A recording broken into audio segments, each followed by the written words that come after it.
Hello friends, मी आहे सारिका आणि सारिकाच recipe चॅनलमध्ये आपल्या सर्वांचे स्वागत आहे। तर आज आपण पाहणार आहोत उडदाच्या डाळीपासून वडे। चला तर आपण रेसिपीला सुरुवात करू।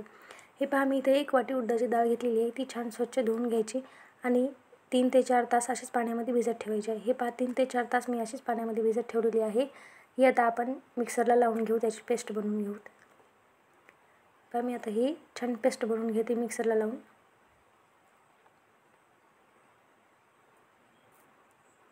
हे पहा, मी पेस्ट लावून घेतलेली आहे मिक्सरला।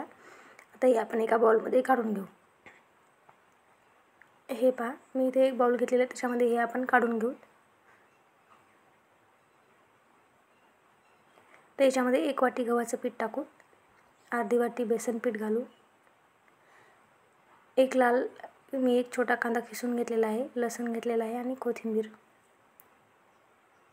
1 चम्मच लाल तिखट, अर्धा चम्मच गरम मसाला, थोडीशी हळद, चवीपुरतं मीठ आणि धने व जिरे पावडर घालू। यात आपण छान एकत्र मिक्स करून घेऊ हाताने। याला पाणी लागणार नाही, आपल्याला पाण्याची गरज नाही पडणार। हे पहा, एकदम छान असं आपलं बॅटर तयार झालेलं आहे। थोडक्यात पीठच म्हणूत आपण, कारण की हे घट्ट झालेलं आहे, जास्त पातळ नाही झालं।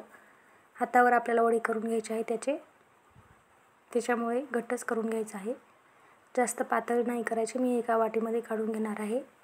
हे पहा, मी इथे एका वाटीत काढून घेतलेले आहे। आता आपण वडे करू। हे पहा, मी अशा प्रकारे वडे करून घेते। हे पहा, तुम्ही दोन्ही पण प्रकारचे करू शकता, मधात त्याच्यात रोल देऊ शकता किंवा नाही। आपलं तेल इथे पहा गरम झालेलं आहे, मी तेलामध्ये छान तळून घेते,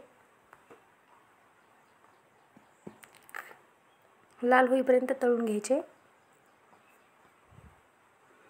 पहा, मी इथं परतून घेते छान। हे पहा, आपले वडे किती छान तळलेले आहेत। आता हे आपण काढून घेऊ। अगदी सोपे आहेत आणि साधे आहेत, तुम्ही करू बी शकता। आणि कमीत कमी साहित्यामध्ये पण होतात, जास्त वेळही लागणार नाही। तर चला, आजचा व्हिडिओ कसा वाटला तुम्हाला नक्की कमेंट करून सांगा। आणि व्हिडिओ आवडला असेल तर लाईक करा, शेअर करा आणि सबस्क्राईब करायला विसरू नका। तोपर्यंत बाय बाय, धन्यवाद।